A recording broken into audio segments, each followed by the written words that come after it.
bangsa Papua yang cinta merdeka. Pada hari yang bersejarah ini, kami bangsa Aceh, khususnya Aceh Sumatera National Liberation Front, dengan sepenuh hati mengucapkan selamat hari ulang tahun Papua Merdeka yang ke-49. 49 tahun yang lalu, bangsa Papua telah mengambil satu keputusan untuk hidup merdeka dan mulia.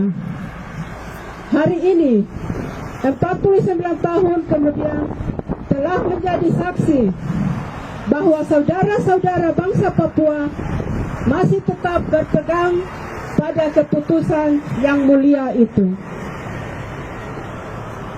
dan masih tetap bertekad untuk mencapai tujuan yang tersebut, bebas dan merdeka dari penjajah neokolonialisme Indonesia. Karena keadaan tidak mengizinkan untuk hadir di tengah-tengah saudara, maka Aceh Sumatera National Liberation Front mengirimkan tahniah dan pesan pendek ini sebagai penghormatan dan solidaritas kami dengan perjuangan saudara-saudara kami bangsa Papua. Dalam beberapa tahun terakhir ini, bangsa Papua telah membuktikan kepada dunia bahwa saudara-saudara masih berdiri tegak di garda depan dalam melawan penjajah Indonesia. Harapan kami kepada saudara-saudara supaya tetaplah berdiri di muka dalam perjuangan melawan imperialisme Jawa, sebab saudara-saudara mempunyai kekuatan dan kesanggupan untuk berbuat demikian.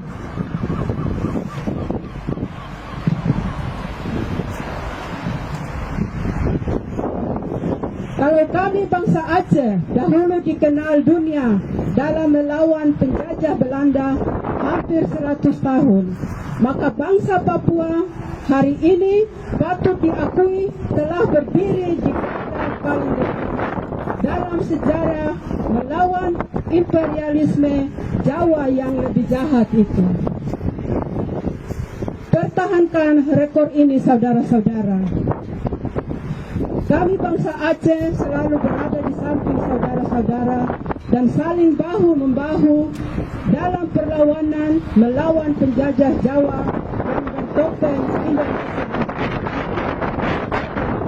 Perserikatan Bangsa-Bangsa telah menyatakan bahwa penjajahan itu adalah satu kejahatan internasional yang wajib dibasmi sampai ke akar-akarnya. Inilah gelar penjajah Indonesia yang resmi dan legal dalam hukum internasional. Keputusan PBB yang bersejarah ini merupakan suatu bantuan moral kepada bangsa-bangsa terjajah agar tidak ragu-ragu dan gundah sedikit pun untuk melawan penjahat-penjahat internasional ini yang berpusat di Jakarta. Kami percaya bahwa persatuan di kalangan bangsa kita masing-masing merupakan syarat mutlak untuk mencapai tujuan kita. Kalau bangsa Jawa bisa bersatu dalam kejahatan untuk menjajah kita dan merampas negeri-negeri kita dengan sekalian hasil alamnya yang melimpah, tentu saja tidak susah bagi kita untuk bersatu dalam keadilan, untuk mempertahankan hak-hak kita ke atas tanah pusaka dan harta warisan nenek moyang kita sendiri. Terakhir, ASNLF mengajak bangsa Papua, bangsa Aceh, bangsa Maluku, dan bangsa-bangsa lain di Nusantara supaya kokohkan persatuan kita dalam menghadapi musuh bersama ini, yakni negara ilegal Indonesia atau lebih ditepat dipanggil negara perampok, sebagaimana telah dinamakan oleh majalah Life. Hidup Papua merdeka, hidup Aceh merdeka, hidup Maluku merdeka, Aceh Sumatera National Liberation Front.